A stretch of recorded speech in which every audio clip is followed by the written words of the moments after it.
শুরু করছি Martin question ব্যাংকের ক্লাস 8-এর পেজ নাম্বার 71 সেকেন্ড সামেটিভ এভলিউশনের। আগের দিন আমরা সিন এবং আনসিনের পোর্শনটি করেছি।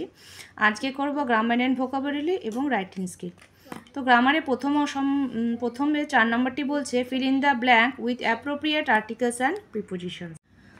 প্রথমে বলেছে হোয়াট ইজ, তারপরে ড্যাশ, তারপরে টাইম, তারপরে ড্যাশ ইয়োর ওয়াচ। তাহলে উত্তরটি আমরা কিভাবে লিখব?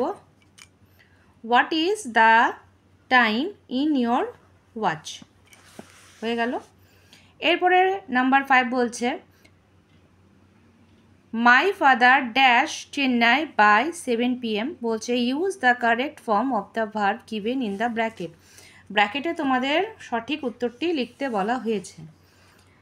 তো হবে এখানে উইল রিচ, আমার বাবা ঠিক সন্ধ্যে 7টার সময় পৌঁছবে। তারপরে নাম্বার 2 বলছে gold is not as cheap as silver. এখানে অ্যাডজেক্টিভ বা ডিগ্রিটা চেঞ্জ করতে বলা হয়েছে। আমরা লিখব gold is more expensive than silver. Number 3 my father said to me bravo what a result you have done. Change mode narration. Narration change যদি আমরা করি, এটা এক্সক্লামেটরি সেন্টেন্সে বলেছে, তাহলে যেহেতু এটা আনন্দের সঙ্গে বলেছে, the my father exclaim that he had done good result. Number 4 which shirt did you choose. Voice change করতে বলা হয়েছে, তাহলে লিখব which shirt was chosen by you. Number C, এখানে দুটো ওয়ার্ড দেওয়া হয়েছে লিগ্যাসি এবং ভিজুয়ালি অ্যাট্রাক্টিভ, যা তোমাদের 3 নম্বর প্যাসেজ থেকে পড়ে লিখতে বলা হবে। তো লিগ্যাসি মানে হচ্ছে উত্তরাধিকার সূত্রে বা পৈতৃক সম্পত্তি বা কোনো ঐতিহাসিক পূর্বপুরুষের দ্বারা তৈরি করা সেই জিনিস, তাকে বলা হয় লিগ্যাসি। এর উত্তরটি হবে হেরিটেজ। আরেকটি আছে ভিজুয়ালি অ্যাট্রাকটিভ, মানে পিকচারাস্কিউ, মানে ভিজুয়ালি অ্যাট্রাকটিভ মানে চোখে দেখে যেটাকে আমরা বর্ণনা করি, বর্ণনাময় যে বিষয়টি হয়, দৃষ্টি আকর্ষণ করে, তাকে বলা হয় পিকচারাস্কিউ। হয়ে গেল। এরপরে আমাদের প্রথমটি বলছে develop the following outline to make a story, give a suitable title and a moral that matches the story within 120 words. এখানে পয়েন্টসগুলো বলছে war between France and England. France এবং ইংল্যান্ডের মাঝে যুদ্ধ হয়েছিল। English soldiers became prisoners. English সোলজাররা বা সৈন্যরা তারা বন্দী হয়েছিল। ওয়ার এন্ডেড, যুদ্ধ শেষে দ্য সোলজার্স রিলিজ, তাদেরকে ছেড়ে দেওয়া হলো। And English soldiers return home, তার সে বাড়ি ফিরছিল একজন English soldier. Saw a bird seller, একজন বার্ড সেলার পাখি বিক্রেতাকে দেখলো। বট অল দ্য ক্যাজেস, সমস্ত পাখির খাঁচা কিনে নিল। সেট দ্য বার্ড ফ্রি, পাখিগুলোকে ফ্রি করে দিল। Bird seller ask the reason, পাখির বিক্রেতা জিজ্ঞাসা করলো তার কারণ। এরপরে আমাদের স্টোরিটি হবে, এর মধ্যে মোরালও লিখতে বলা হয়েছে। তাহলে আমরা গল্পটির নাম দিতে পারি the soldier and the cage birds. Once there was a war between France and England. Once মানে কোনো এক সময়, দেয়ার ওয়াজ এখানে ওয়ার মানে একটি যুদ্ধ হয়েছিল between France and England, England এবং ফ্রান্সের মধ্যে। ইন দ্যাট, ঠিক সেই যুদ্ধে, in that war English soldiers, English সৈন্যরা বিকেম ক্যাপচার, তারা ধরা পড়েছিল। And sent in the prison, তাদেরকে জেলে কারাবন্দি করা হয়েছিল। দ্য সোলজার, সৈন্যরা স্পেন্ট আ পেইনফুল লাইফ, তারা খুব বেদনাদায়ক জীবন যাপন করছিল। ইন দ্য প্রিজন, কারাগারে। ফর সেভারেল ইয়ার্স, কয়েক বছর ধরে।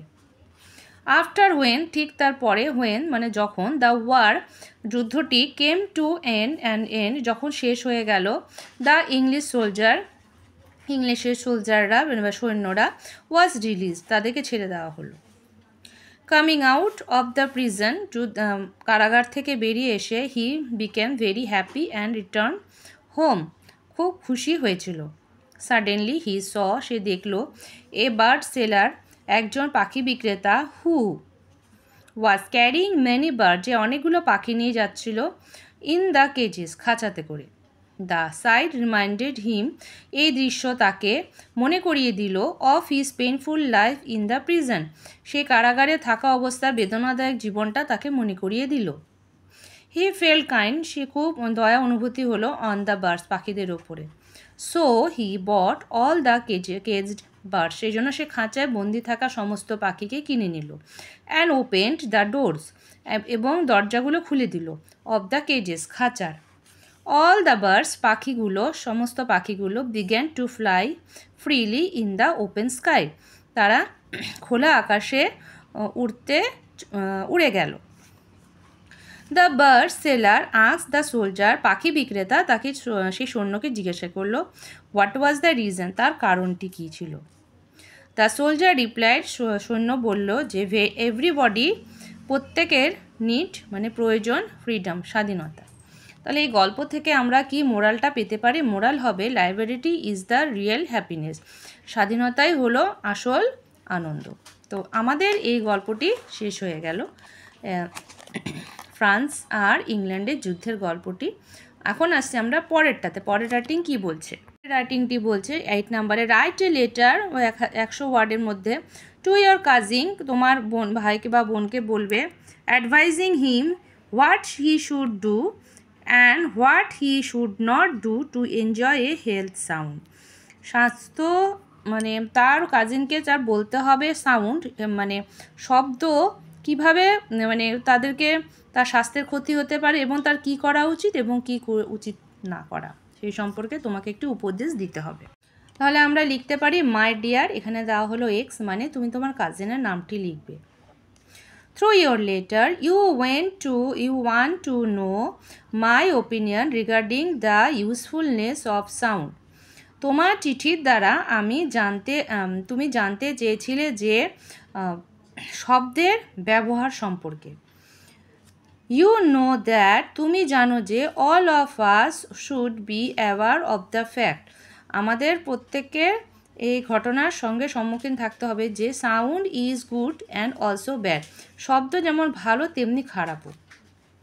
But the reckless use of sound, কিন্তু অবিরত যে ব্যবহার করা হয় শব্দ, যেমন microphone, like মাইক্রোফোনস, in almost all towns and rural areas is really a headache to the peace loving people, মানে but the reckless use of sound like microphone, মাইক্রোফোনের যে অবিরত শব্দের যে অবিরাম ব্যবহার হয়, ইন অলমোস্ট বেশিরভাগই, অল টাউন সমস্ত শহরে, অ্যান্ড রুরাল এরিয়াস এবং প্রত্যন্ত গ্রামে, ইজ রিয়েলি সত্যি এটি হেডেক মানে একটা রকমের মাথা ব্যথা, to the peace loving people, যারা শান্তিপ্রিয় মানুষ তাদের ক্ষেত্রে এটি একটি বেদনাদায়ক বা মাথা ব্যথা তৈরি করে দেয়।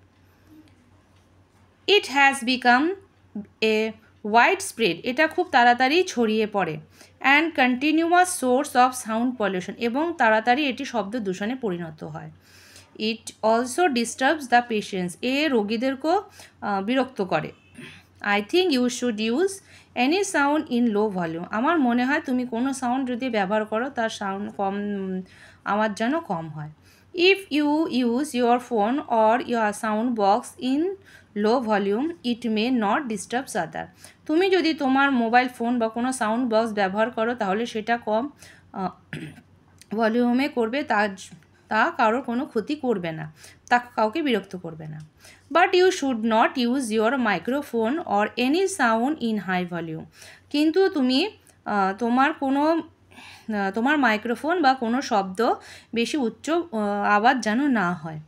ইট মে কজ সাউন্ড পলিউশন, এর ফলে শব্দ দূষণ তৈরি হতে পারে। And don't disturbs others public, এবং অন্য লোকদেরকেও ডিস্টার্ব করবে না। So be careful about your health, এবং তোমার স্বাস্থ্যের প্রতিও নজর রাখতে হবে। ইউর লাভিং কাজিন, এখানে দেওয়া হলো ওয়াই, তোমার নাম লিখবে। আরেকটি কথা, অ্যাড্রেস অফ এক্স মানে তোমার কাজিনের এখানে অ্যাড্রেস হবে, আর ঠিক ওপরে লিখতে হবে হচ্ছে তোমার নিজের অ্যাড্রেসটি। হয়ে গেল আমাদের চিঠি আর তোমাদের প্যারাগ্রাফ আর গ্রামার অ্যান্ড ভোকাবুলারি করে দিলাম। ভালো লাগলে অবশ্যই লাইক করো আর বন্ধুদের মধ্যে শেয়ার করতে একদম ভুলো না।